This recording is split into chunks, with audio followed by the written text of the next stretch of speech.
Are you alright, Cait? How are you feeling? Strange. I feel really strange. Everything feels different.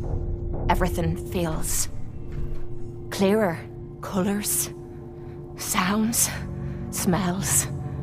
Nothing is like I remember. I can't believe it worked. The cravings, the pain, hell, even the rush. They've disappeared. Was I really that far gone? I'm glad you're alright. I was worried about you. Seems you're not the only one. I have a feeling that Tommy had this in mind all along. Clever old bastard kicked me out of the combat zone so I'd clean myself up, and somehow knew you'd be up for the challenge. I guess he saw something in you that I missed. I take care of my friends. I know you do. Look, I'm never gonna forget what you did for me today. You stepped up and helped when everyone else cashed out. I know I suck at thank yous, but that's the best you're gonna get out of me. Now how about we get out of here and leave this place far behind?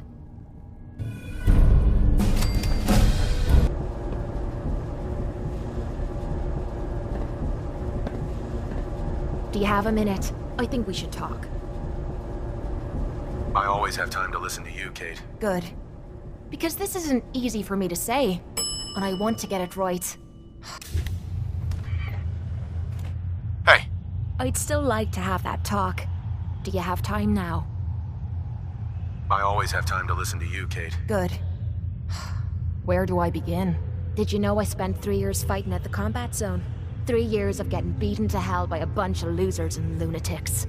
After the matches were over, I'd spit out the blood, stitch me wounds, and do a couple of shots of psycho to keep me going. I fucking hated it. I hated the crowds, I hated the other fighters, and I hated myself. I never understood why I put myself through all that. Until now. It was because I was alone. And I think deep down, I wanted to die. I wanted one of my opponents to crush the life out of me, the easy way out. Well, that's the past. You're not alone anymore. Then maybe you know what I'm trying to say to you. My life's been nothing but one huge failure after another. You've heard all my stories, and you know the prices I've paid. There were a few times when things got really bad that I found myself staring down the barrel of my own shotgun. I don't know why I didn't pull the trigger. I guess I was praying that I could find a single decent scrap of humanity in this fucked up world. And then, what you did for me back there at Vault 95, it was like the answer to those prayers. That's the first time in me life I fully depended on someone else, and they didn't let me down. God damn it, I'm making a mess of this. You're not messing anything up. You're doing just fine. I'm trying to hold it together. Maybe I should just get to the point. The longer we've been spending time together, the more I'm beginning to realize what you mean to me. And I'm not just talking about you watching me back or sharing a drink together. I mean more than that.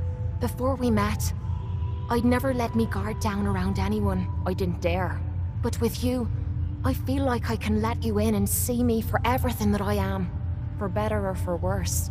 Look, I can't go back to the way things were before we met. I won't. But what I need you to do is look me in the eyes and tell me you feel something too. Of course I do. I'm in love with you, Cait. You're what? You said you're in love with me. I didn't know. I mean, I felt something between us, but I thought it was something else. Why? Why would you fall in love with someone as screwed up as I am?